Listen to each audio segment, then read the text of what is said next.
The Royal Commonwealth Society was founded in 1868 to promote the British Empire.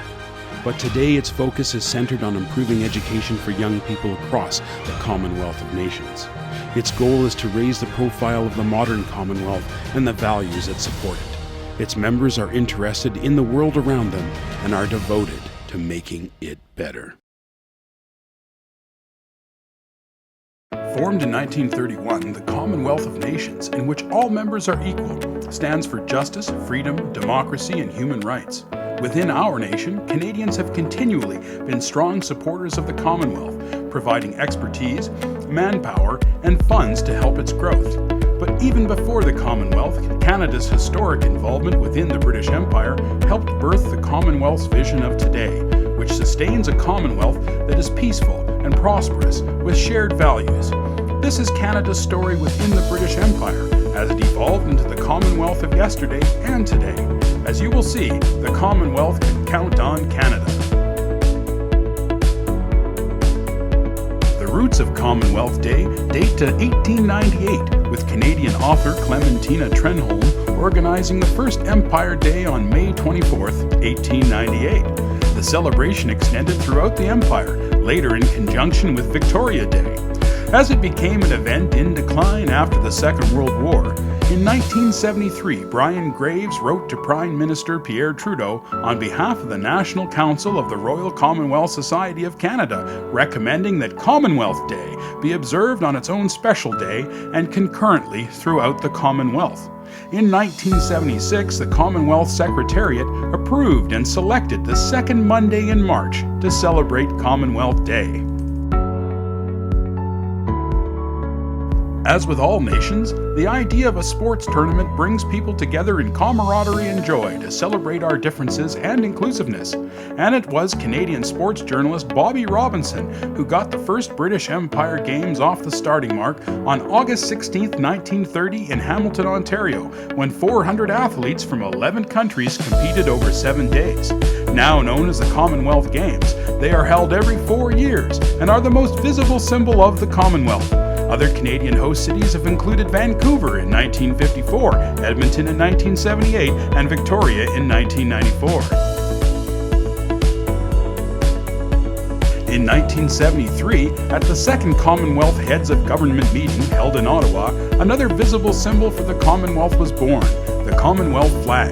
Prime Minister Pierre Trudeau and fellow Canadian diplomat Arnold Smith, the first Secretary General of the Commonwealth, are credited with the initiative for the flag's design, being developed for pennants to fly from the cars used by attending diplomats. The flag symbol, created by the Gemini News Service, centers on a globe, representing the global nature of the Commonwealth and the breadth of its membership, while the spears symbolize cooperation. Revised in 2013, the flag has flown above Commonwealth countries around the world on Commonwealth Day ever since. The Commonwealth strives to improve cooperation between nations through its citizens' education and opportunities to help foster cultural understanding. In 1956, Canadians Dr. Sidney Smith, president of the University of Toronto, and Professor Tom Simons, future president of Trent University, created a proposal which evolved into the Commonwealth Scholarship and Fellowship Plan. The plan enabled students to study and travel across the Commonwealth. In total, over 1,500 Canadians have benefited from this program, including Bank of Canada Governor and Bank of England Governor Mark Carney. In 1989, the Commonwealth of Learning, funded in large part by the Government of Canada and located in Burnaby, British Columbia, began development of distance education and open learning programs with new communication technologies to help extend quality of education to thousands of Commonwealth citizens across the globe in developing nations. Canada acts within the Commonwealth on the principle that all nations and their peoples are equal. In 1984, Brian Mulroney met with Bishop Desmond Tutu on Parliament Hill to discuss apartheid in South Africa, with the newly elected Prime Minister promising the bishop they can count on Canada. The Canadian government had opposed the policy of segregation or discrimination based on race since the 1960s. Under the direction of Her Majesty Queen Elizabeth II, head of the Commonwealth, Mulrooney and other Commonwealth leaders worked out an economic sanctions agreement that, combined with public opinion, brought South African apartheid to an end in 1991. South Africa returned to the Commonwealth in 1994. The Royal Commonwealth Society, founded in 1868, is a network of individuals of all ages committed to improving the lives and prospects of Commonwealth citizens. Through youth empowerment, education, and advocacy, RCS Canadian branches across our country promote the value and values of the Commonwealth through the National Student Commonwealth Forum, the Queen's Commonwealth Essay Competition, international fora, educational events, fundraisers, and social gatherings.